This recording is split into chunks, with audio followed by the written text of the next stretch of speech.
प्रसाद लाड आणि जरांगे पाटील यांची आज भेट झाली. या भेटीच्या दरम्यान ते असं म्हणाले की माझी आणि जरांगेची भेट झाली याचा पोटसूळ हाकेंना का उठला. नाही, मी प्रसाद लाडांचं थोडीशी पत्रकार परिषद बघितली.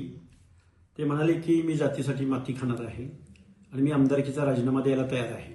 माझी पहिल्यांदा विनंती आहे प्रसाद लाडांना, तू पहिला आमदारकीचा राजीनामा दे, कारण ज्या पक्षाचा तू आमदार झालायस त्या पक्षाला निवडून देण्याचं काम ओबीसींनी केलंय, भटके विमुक्त जाती जमातींनी केलंय. त्यामुळं तू पहिला राजीनामा दे आणि मग या जातीच्या मातीच्या तू जातीसाठी माती खा, नाहीतर शेण खा, पण तू ओबीसीच्या अनाथ माती घालवण्याचं काम करू नको.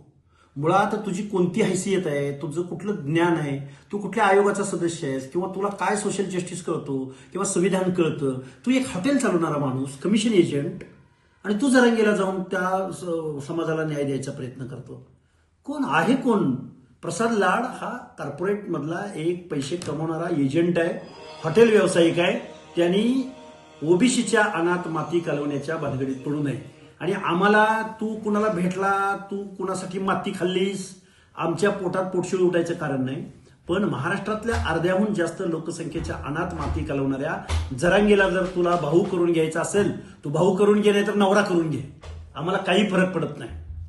त्यामुळं प्रसाद लाडांनी ज्या भाजपच्या उमेदवारीवर आमदारकी घेतली ना, तो भाजप ओबीसीच्या जीवावर सत्तेमध्ये आलाय, याचं सूत्र कुठेही ध्यानात विसरू नये.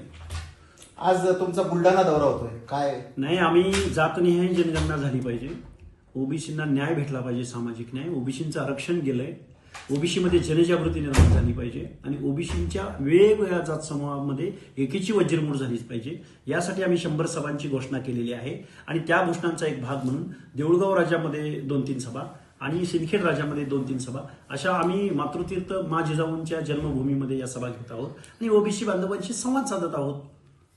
मनोज जरांगे पाटील यांचं आंदोलन सुरू होते आहे, काय प्रतिक्रिया आहे? मनोज जरांगेंनी आंदोलन करावं, महिन्याला उपोषण करावं, वारी एकादशी प्रमाणे.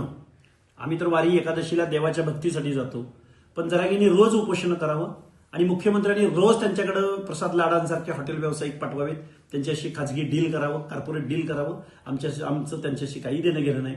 पण आमचं ओबीसीचं आरक्षण आज रोजी संपुष्टात आलेलं आहे. आम्ही अनेक उदाहरणं त्या दिवशी मंत्रिमंडळाच्या ओबीसी संदर्भातल्या सब कमिटी समोर मांडलेली आहेत.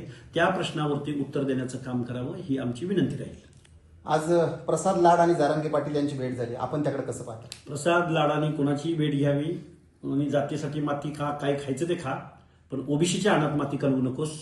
आणि आमची भेट वगैरे, तुझी भेट घ्यायला तू आहेस कोण? तेव्हा आम्ही ठरवू तुझी भेट घ्यायची का नाही घ्यायची. आणि तू 1 लाख मराठी तरुणांना रोजगार दिल्याचा तू दावा केलायस. तुला एखादा आंतरराष्ट्रीय दर्जाचा पुरस्कार देण्यासाठी आम्ही महाराष्ट्राच्या मुख्यमंत्र्यांना आणि देशाच्या पंतप्रधानानं युनोकडे शिफारस करावी, असं मी लाडांचं कौतुक व्हावं, त्यांचा सत्कार व्हावा, अशी विनंती सरकारला करेन. या भेटी दरम्यान प्रसाद लाड असं म्हणाले की जर जरांगेच्या मागण्या मान्य झाल्या नाही तर मी समाजासाठी राजीनामा देईन. तू अगोदर राजीनामा दे, आंदोलनात उतर, आणि जरांगेची मागणी मान्य झाल्यानंतर ओबीसी कसा उद्ध्वस्त होणार आहे, झालाय, हे एकदा तुझी तेवढी कुवत आहे की नाही माहिती नाही, हे एकदा जाणून घ्यायचा प्रयत्न कर.